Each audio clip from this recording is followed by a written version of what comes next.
Hola, sean todos bienvenidos al 10º capítulo de Plaza Dignidad. Recuerda suscribirte a nuestro canal de YouTube para que no te pierdas ningún capítulo. También nos puedes seguir en nuestras redes sociales. Nos vamos con todo, aquí comienza Plaza Dignidad. Y partimos con la polémica llegada de la variable Delta, tema por el cual los diputados de la Comisión de Salud presentarán una interpelación contra el ministro París por las responsabilidades que tenga en los cumplimientos de protocolos, ocultamiento de información y esclarecimiento de los hechos. Esta interpelación puede ser la antesala ante una acusación constitucional. Se testeó en el aeropuerto, donde se le hizo una PCR que salió negativa. Nada, no tenemos ninguna información del Ministerio, del Gobierno, ni de la Seremi de la región del Maule. Nada. No se registra cuarentena en la ciudad de Santiago. Ya en San Javier y en el 7º día en el país fue visitada por la Seremi de Salud, que aplicó un test de antígeno con resultado positivo. ¡Chanfle! Otra vez un caso cero en la comuna, en donde yo estoy preocupado. Y la verdad que yo me siento molesto por no recibir la información oficial. Ella contaba con un permiso humanitario y excepcional que le permitía seguir la cuarentena en su domicilio. Sospechosa la weá. Es decir, esta mujer estuvo solo un día en el hotel de tránsito en Santiago, pese a que el protocolo indica que deben ser 5 aunque haya PCR negativo. Cuando llegó se hizo una cuarentena, pero igual regresó y vino a ver este funeral de su padre. Yo no tengo antecedentes del funeral. Hay dos hechos aquí que resultan absolutamente impresentables. El primero, que no se hayan cumplido las normas y los protocolos que establecen claramente que son al menos 5 días, no 1, como ocurrió en este caso. Y luego que además se haya entregado una información que resultó ser falsa por parte de las autoridades. Solo cuando el alcalde de San Javier entrega estos antecedentes, las autoridades reconocen que la primera versión de que esta persona sí había pasado 5 días en una residencia sanitaria era falsa. Son dos hechos muy graves, especialmente en un momento cuando estaba la alerta de que la variante estaba por llegar y por lo tanto se esperaba que las precauciones se extremaran. La verdad, las cosas como son. Bueno, la primera información era que ella viajó a la ciudad de Talca. Como ha dicho la doctora Pizarro, los datos de los pacientes para nosotros son datos sensibles. Debemos cumplir con la ley de derechos y deberes de los pacientes, porque nosotros teníamos el lugar, el nombre del hotel donde estuvo, teníamos el resultado de la PCR negativa, pero esos exámenes no se pueden dar a conocer, eso solamente puede darlo a conocer la paciente. Se tomó la decisión de otorgarle un permiso humanitario excepcional por la delicada situación emocional y familiar que estaba pasando la persona. No hizo la cuarentena en una residencia, sino que se le destinó a San Javier. Por cuanto en ese proceso, ¿qué es lo que pasó ahí? Puede haber participado en cualquier otra actividad, comparte con familiar y 8 días después recién surge un caso positivo PCR. Nosotros confiamos en las personas. Ella vino al funeral de su padre y esa es una razón humanitaria muy importante. Y aquellos que practican el humanismo cristiano deberían entender que aquí había una razón humanitaria. Un contagio comunitario, ¿no es cierto? Una propagación comunitaria no controlada de la variante Delta pudiera ser eventualmente este desequilibrio, ¿no es cierto?, que nos lleve a un colapso total. La Seremi de Salud del Maule inició una investigación para asegurarse que la paciente con variante Delta cumplió con la normativa aplicada a personas que vienen del extranjero. Sumado a esto, la Fiscalía también inició una indagatoria. Y un hiperventilado Matías del Río fue por lana y salió trasquilado al preguntar a Mario Desbordes por un posible acuerdo con Joaquín Lavín. Mario Desbordes, cuando se dice que después de la derrota suya en la elección de Renovación Nacional hace unos días, no baja su candidatura porque tiene un acuerdo de negociación con Joaquín Lavín para que sus votos de René no se vayan con Sichel. ¿Siente que lo humillan cuando dicen eso? ¿O hay algo de eso? ¿Tiene algún acuerdo con Joaquín Lavín? Matías, yo lamento que usted se esté haciendo cargo constantemente de trascendidos sin nombre. ¿Quién lo dijo? Cuénteme. Los comentarios de muchos parlamentarios. ¿Pero quién? Pues no le voy a decir uno en particular. Póngase serio, Matías. Póngase serio, Matías. Ya, me pongo serio. Hágame preguntas a personas con nombre y apellido. Usted me dice que una persona con nombre y apellido se lo dijo, yo se lo contesto. Asumo. No tengo ningún acuerdo con Joaquín Lavín. Yo soy una persona grandecita ya, tengo mi dignidad como para saber cuándo soy candidato y cuándo no. Y en ese mismo programa trató de defender lo indefendible acerca del tema de las violaciones de derechos humanos realizadas por este gobierno, en una pregunta que le hizo a Boric. ¿Hay para usted alguna diferencia entre que existan violaciones a los derechos humanos a que se produzcan en forma accidental o saltándose el protocolo, o que haya un armado para, es decir, que haya una sistematicidad para violar los derechos humanos, o para usted es lo mismo? Matías. Y quiero preguntarle si aquí usted cree que en el gobierno del presidente Piñera hay abusos sistemáticos a los derechos humanos. Matías, de partida del Estado de Chile, desde mi punto de vista, tiene un abuso sistemático de violación de los derechos humanos de las comunidades y de los pueblos originarios. Eso es tema que va más... ¿Gobierno? ¿El Estado o este gobierno? No, el Estado, sin lugar a dudas. Yo quiero ir a este gobierno de derechos humanos. Y respecto a este gobierno, yo creo que cuando vemos la cifra y vemos que hay 400 personas que han sufrido de daño ocular producto de la acción de agentes del Estado, eso el presidente de la Sociedad de Oftalmología, en su momento en una intervención en el Congreso, lo calificó de epidemia. Eso a mí me parece que no es solamente un error o falta de protocolos. 400 personas dañados, algunos con pérdida de vista total o parcial. Los casos más emblemáticos son el de Gustavo y el de Fabiola. Sí. Gustavo Gatica, Fabiola Campillay. Pero hay muchísimos más invisibilizados. Solo 163 querellas de los más de 400 casos. Usted tiene formación de abogado. ¿Es impunidad cuando los tribunales de justicia están haciendo las investigaciones y todavía no terminan? ¿O es impunidad cuando los tribunales de justicia miran para el lado como pasaba aquí hace 40 años? ¿Qué es lo que está pasando aquí? ¿La justicia está mirando para el lado o ha tardado? Como en muchos otros casos de alguien en el norte o en el sur de Chile que le robaron un balón de gas, También ha tardado lo mejor. Matías. Entonces, ¿hay impunidad? A ver, primero es diferente un balón de gas a un ojo. No, ¿la justicia está tardando o no está actuando? Lo que yo he señalado y reitero en esta entrevista es que nosotros no vamos a permitir la impunidad. Cuando la impunidad se termina de concretar, es algo que es discutible en el tiempo. Lo vimos en los casos de las violaciones a los derechos humanos ocurridas en Chile entre 1973 y 1990. ¡Matías del Río! ¡Chuche tu madre! Por otro lado, Briones nos dejó claro que será la continuidad del gobierno de Piñera. ¿En este país? Me dicen que me arregle la máscara. Ya. ¿No? Ahí. Ahí está bien. No. Ahí. Ahí está bien. No. Ahí. Ahí está bien. No, para el otro lado. Elisa Loncón visitó Tolerancia Cero y por primera vez había un representante mapuche en este programa y dejó locos a los entrevistadores desde un inicio.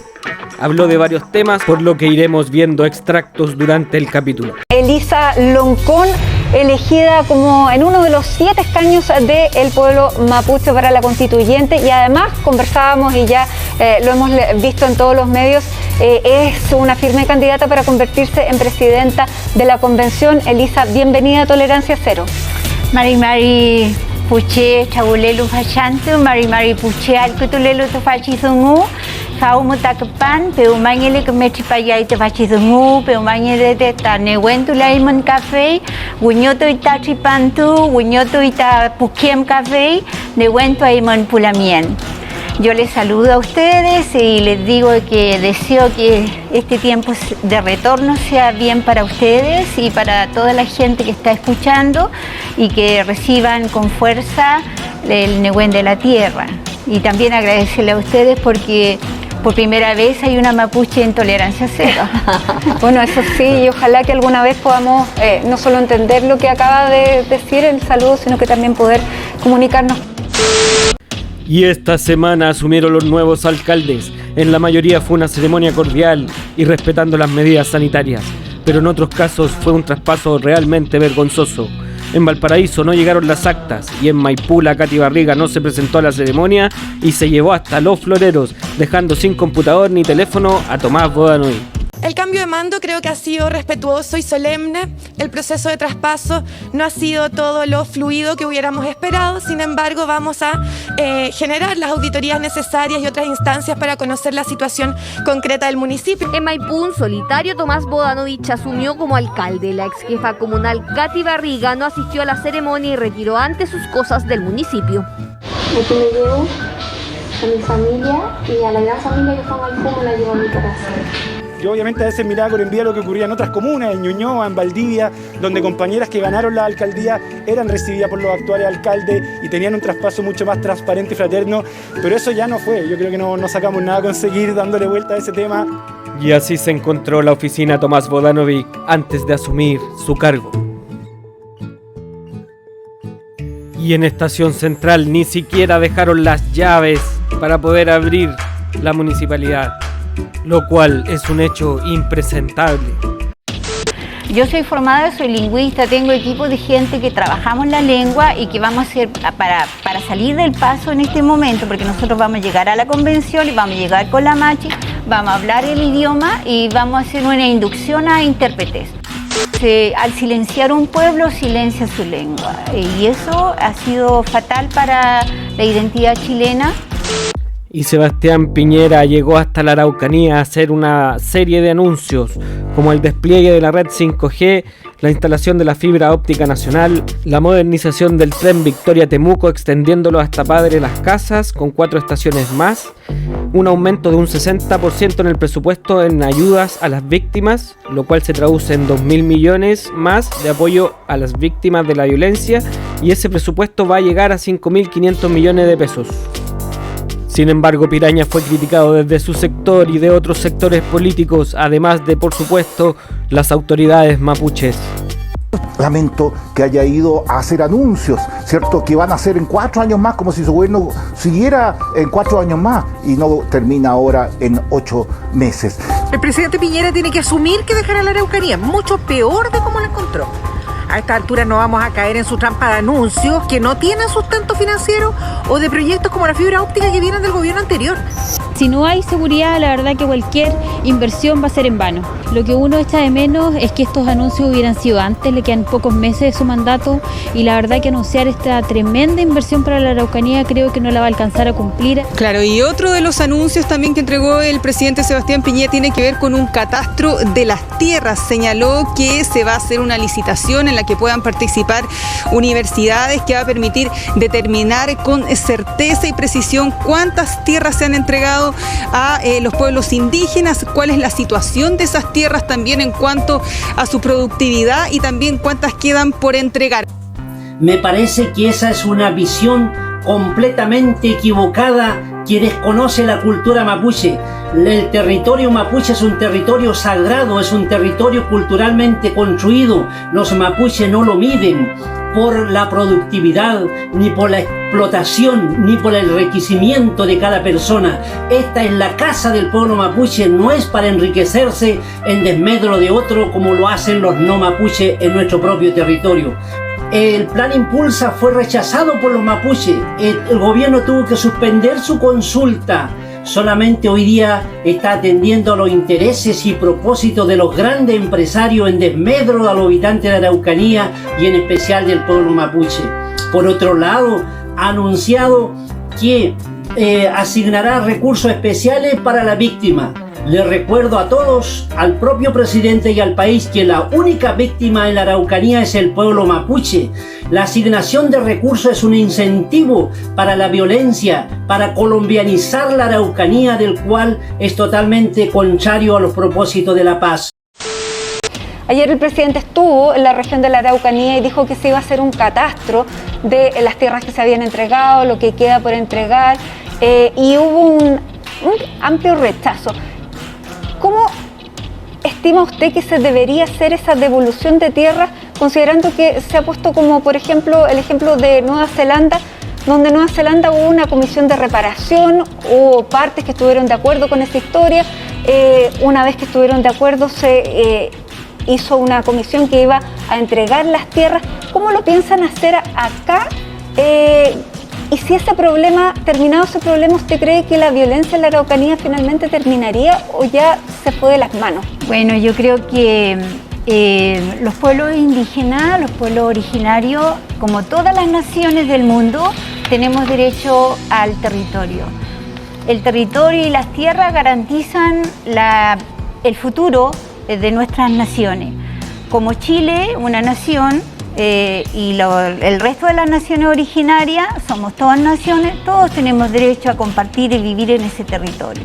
Ahora, ¿qué pasó en la historia nuestra? Que hubo una vulneración de los derechos fundamentales. Y a nivel internacional, los derechos fundamentales, cuando un Estado vulnera los derechos de sus habitantes, tiene que hacer reparación. Y sí, en este caso hay que reparar la vulneración de los derechos de las naciones originarias, tal cual ocurrió también, por ejemplo, con lo que fue la vulneración de los derechos humanos con la dictadura militar.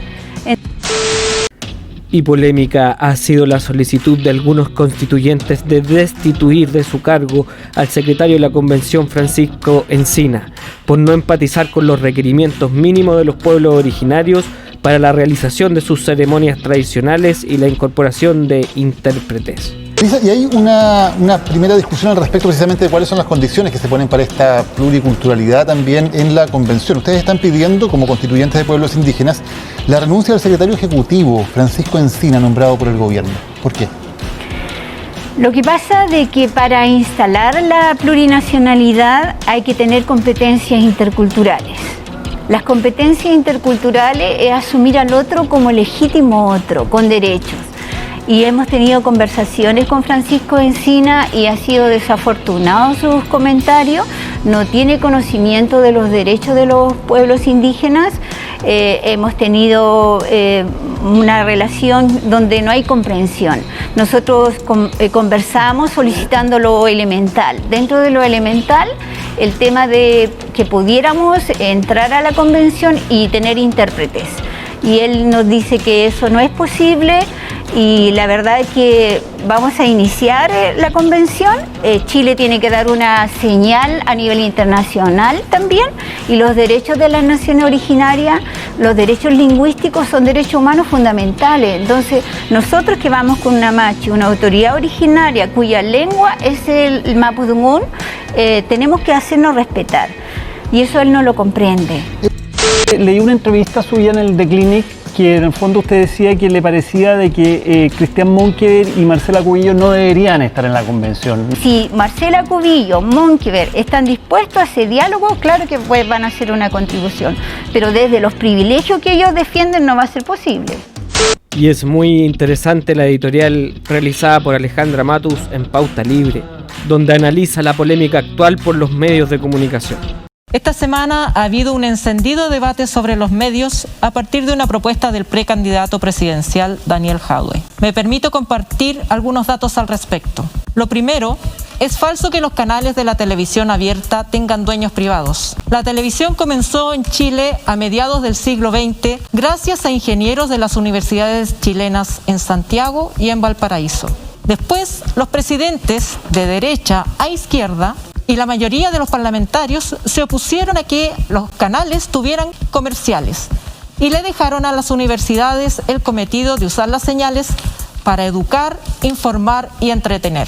En la dictadura, las universidades y el canal estatal fueron obligados a aceptar financiamiento privado porque el Estado dejó de apoyarlos. Entre 1989 y 1990, se permitió que privados pudieran administrar esas concesiones. Tampoco es cierto que los privados puedan hacer lo que les plazca con ellas. El actual Consejo Nacional de Televisión tiene ya la facultad de modificar y aún poner término a una concesión. ¿Le preocupa la censura? El actual CNTV tiene la supervigilancia y fiscalización de los contenidos de la televisión abierta y debe velar por su correcto funcionamiento. Para el CNTV, lo correcto es la promoción de, cito textual, la democracia, la paz, el pluralismo y trato entre hombres y mujeres, así como el de todos los derechos fundamentales. ¿Le preocupa la injerencia política?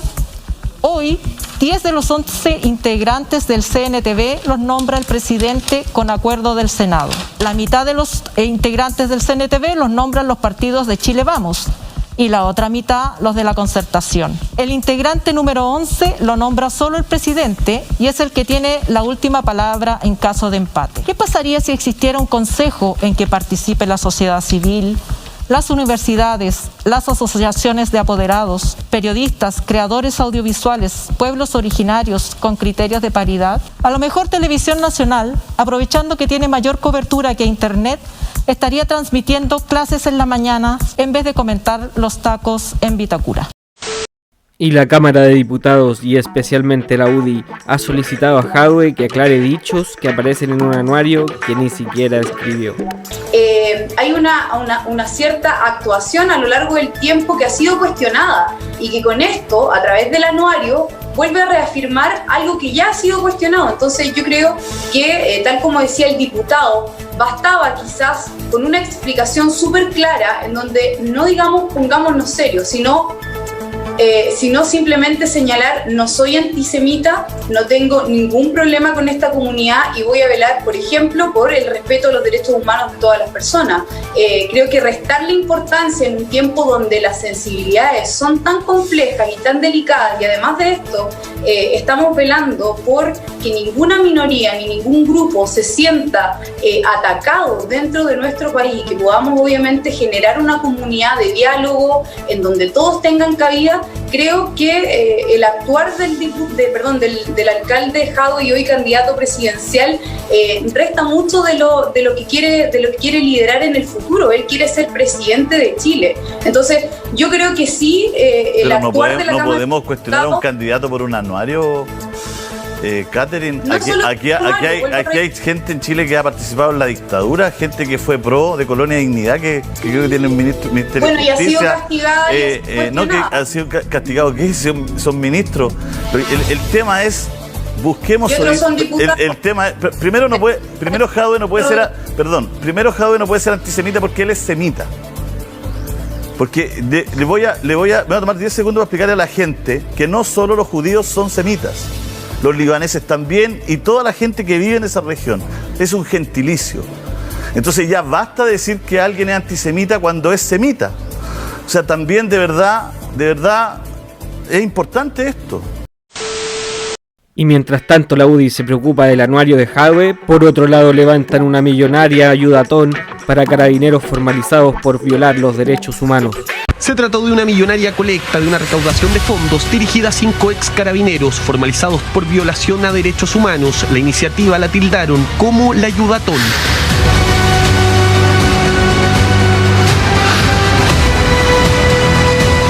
Apodados como héroes, una iniciativa impulsada por el grupo derechista Patriotas adherente a Carabineros, y como se puede ver, la figura presente en todo momento de Augusto Pinochet.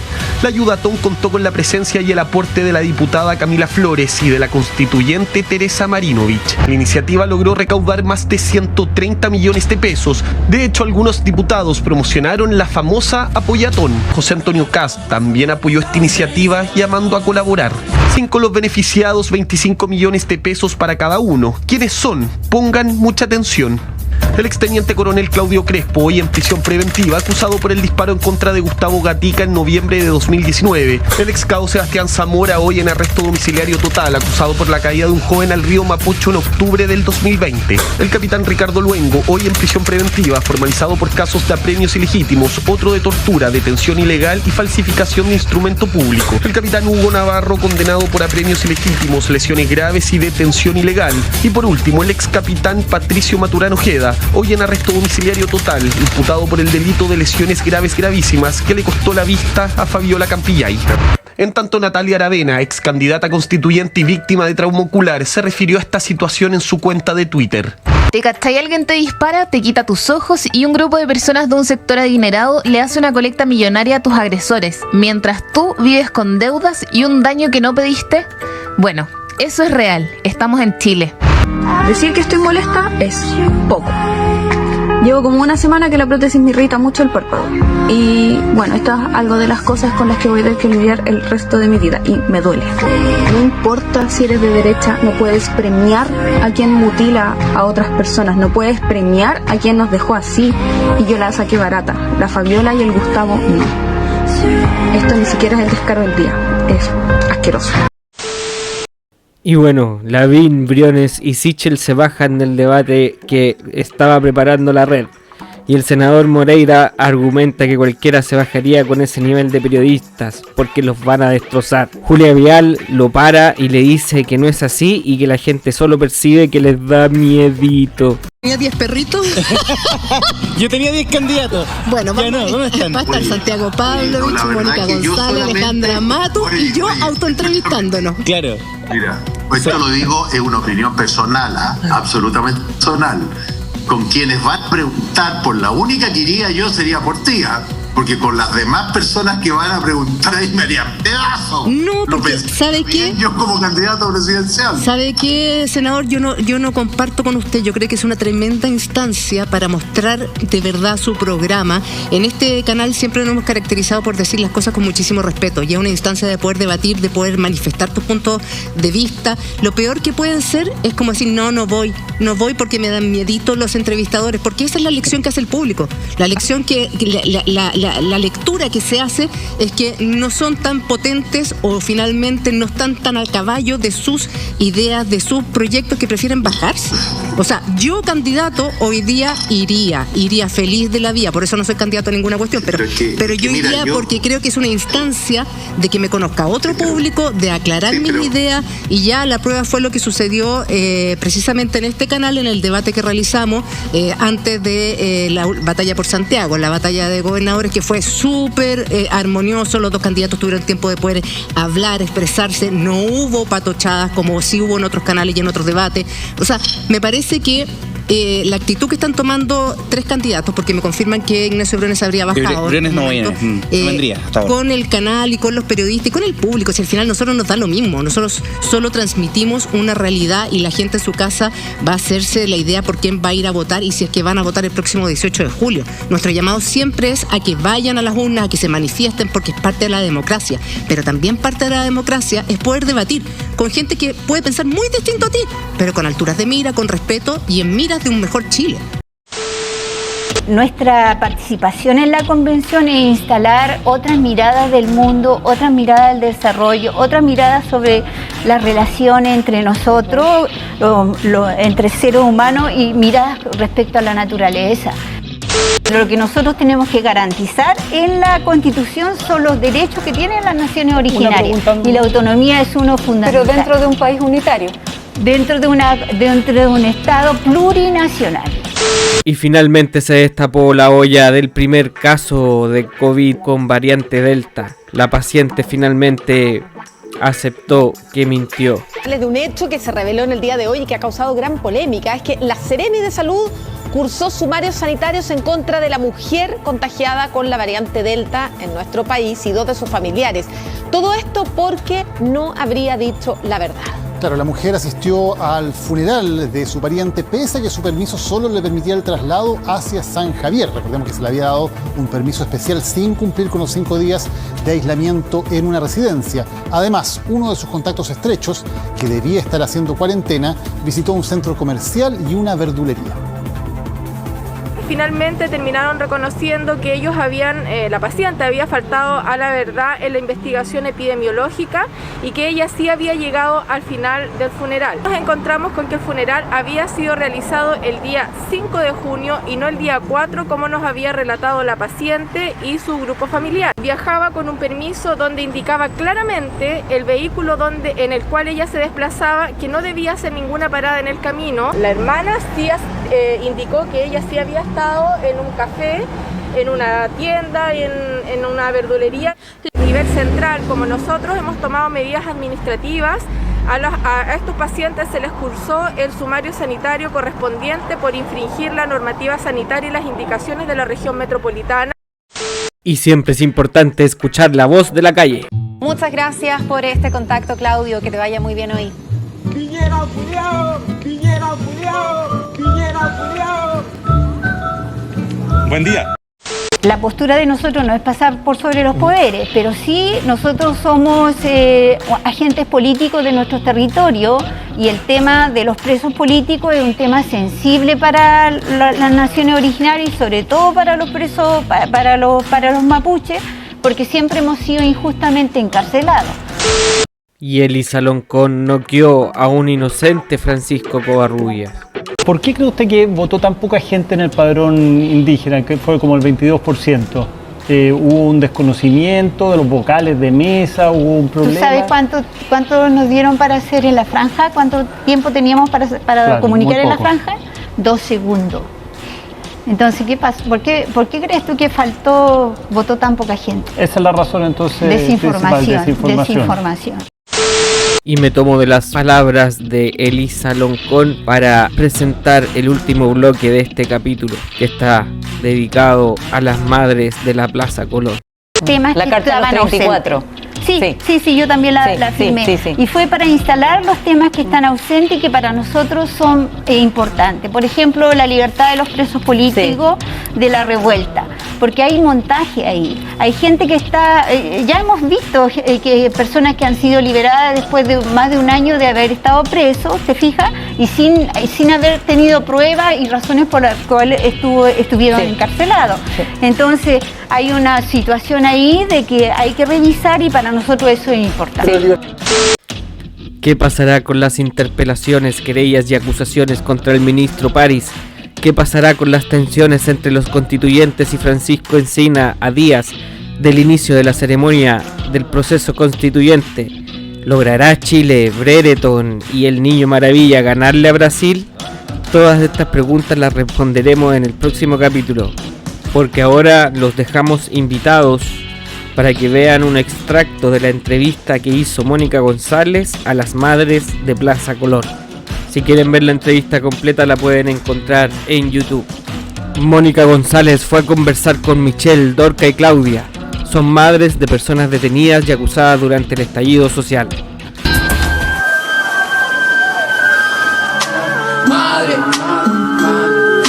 mami, espérame que vuelvo. Salgo a luchar por un Chile nuevo. Y mami, ya lo verás, que todo cambiará. Y digo mami, espérame que vuelvo. Salgo a luchar por un Chile nuevo. Y mami, ya lo verás, que el abuso acabará. Digo mami, espérame que vuelvo.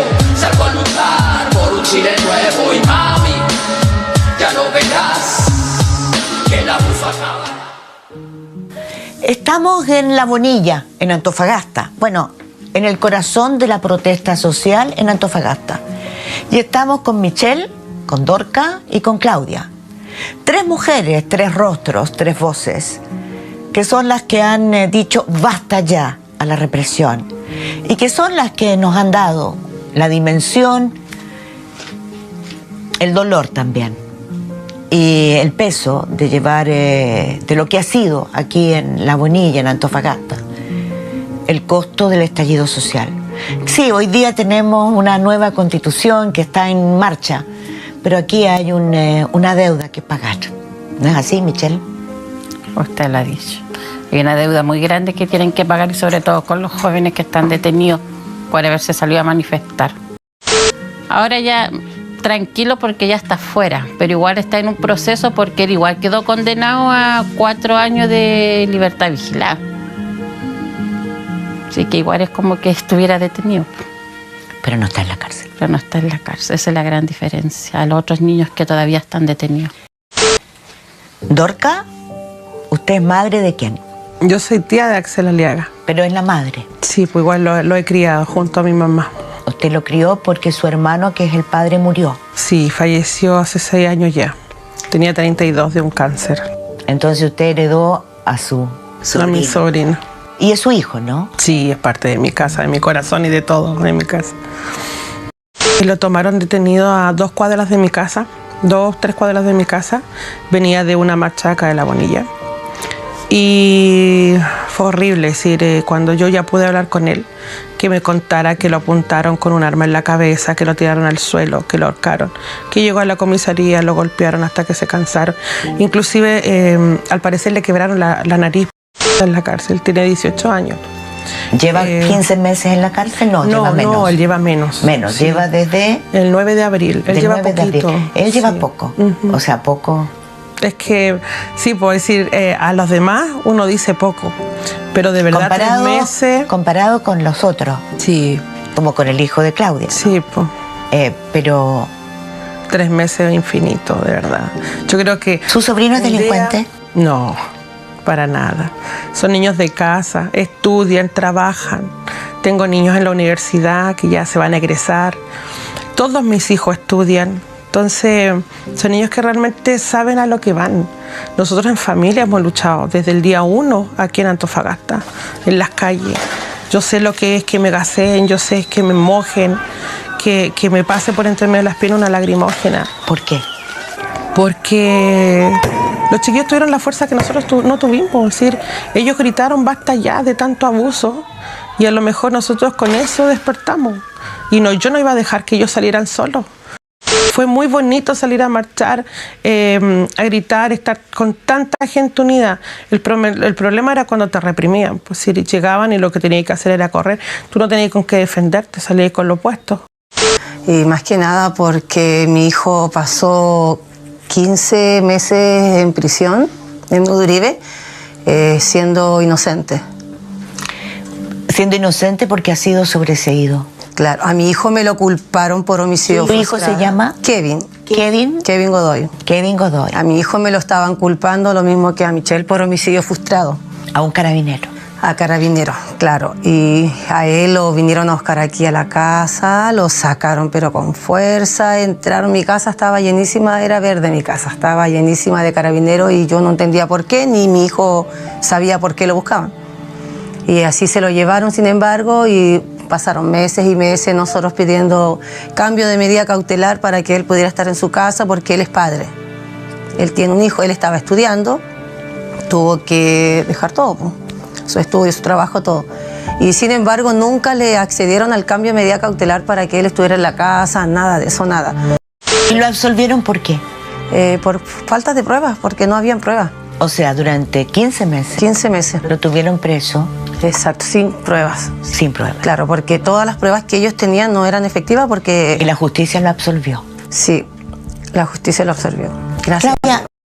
El concepto de presos políticos se les dio porque ellos son perseguidos políticamente. Ellos salieron a luchar y a tratar de defender sus ideales y ver un cambio. Yo creo que al hecho de que tú peleas por algo, luchas por algo, ya es parte, estáis haciendo política y ellos en este momento están detenidos, por ejemplo el mío que está a ser un niño sin antecedentes, nunca en su vida estaba ni en una comisaría, tiene recién 18 años, ya, y les buscan la causal para dejarlos adentro. Él en este momento, Alejandro, el mismo fiscal que lleva su defensa es el mismo fiscal que lo metió preso y que lo está acusando. Y resulta que hay 3 carabineros y no se sabe cuál de los 3 fue quien le disparó. Y resulta que ninguno de los 3 está detenido porque son carabineros. Claro. Es decir, ¿por qué ellos no pueden hacer prisión preventiva como lo hacen nuestros niños? ¿Por qué a nosotros? ¿Por qué siempre a los niños? ¿Por qué a los del estallido social son los que los reprimen y los mantienen ahí? ¿Por qué al nano que está en este momento con reclusión en su casa le van a sacar una firma en un guanaco o en una micro y no en una patrulla normal para intimidarlo? Y le dicen, podemos sacarte la firma de las 10 de la noche hasta las 5 de la mañana y vienen a la hora que ellos quieran. Y él tiene que estar pendiente porque si golpean 2 veces y no sale, ellos se van y llega una firma menos. Entonces, porque eso para mí es persecución política, porque eso no se lo hacen a un delincuente de verdad. No. Pero a los niños sí. Él decía, yo voy porque alguien tiene que proteger a la gente que va a marchar pacíficamente. Hay que protegerlo. Es que de ahí se armó la primera línea. Por lo menos ahora, hasta que no quede ni uno más, van a estar juntas, ¿no? Sí, porque ahora nosotros estamos luchando por la ley de indulto. Queremos que se apruebe una ley de indulto para que al menos todos los niños que cayeron en el contexto del estallido social queden todos libres y con sus papeles limpios. Porque ellos no caigan más. Porque no son delincuentes, son cabros sanos, trabajadores, uno era músico, el caso me dijo que es deportista, son papás, hay niños que ellos mismos aportaban a sus hogares. Así que esa es la lucha que tenemos ahora, por sacar la ley de indulto para ellos. Bueno, parece que las madres de la Plaza Colón van a hacer historia, ¿no? Sí. Les quiero agradecer a Claudia por recibirnos en su casa, a Dorca, a Michelle, por estar con nosotros, por contarle a nuestra gente que sí, que hay presos políticos, sí, que hay madres que están sufriendo por sus hijos. Que la gente sepa que los chiquillos no son delincuentes, porque nosotros hemos recibido muchos malos comentarios. Tuvieron muchos malos comentarios. demasiado, que el delincuente, que le celebran y cosas así. Entonces que la gente sepa que los niños no son así, pues. Ellos tienen que saber y conocer las familias que hay atrás de los chicos. Si los chicos salieron para luchar por nosotros mismos, la gente que los trata de delincuentes son las primeras personas que estaban en el cajero cobrando su 10%. Las primeras personas que estaban felices con las migajas que nos da el presidente de bono. Esas son la gente que tratan a los hijos de delincuentes cuando eran las primeras que cobraban. Y si no hubiera sido por ellos, tampoco este cambio que viene ahora, que a lo mejor entre comillas, pero este cambio que viene constitucional no hubiera sido por ellos. Claro. Porque ellos fueron los que tuvieron la fuerza y lucharon hasta el final y amedrentaron, porque desafortunadamente, como dice nuestro escudo nacional, y siempre me lo he metido en la cabeza, por la razón o la fuerza, fueron muchos años que se trató de hablar por la razón. Ahora había que tomar la fuerza. Y era la única forma para que este país cambiara. Porque ya está bueno, este es un gobierno asesino, ya está bueno de injusticia. Y ahora tenemos que sacar a los niños porque la injusticia para nosotros es tenerlos ahí adentro. Los tienen castigados. Muchas gracias. Gracias a usted por esto. Muchas gracias. Y llegamos al final de un nuevo capítulo de Plaza Dignidad. Recuerda suscribirte a nuestro canal para que no te pierdas ningún video y no te pierdas los avances en nuestras redes sociales. Muy buen fin de semana para todos y nos vemos en un próximo capítulo de Plaza Dignidad. Y si quieren reír de buena gana, no se olviden de ver el nuevo programa humorístico en la franja electoral de Briones y Lavín.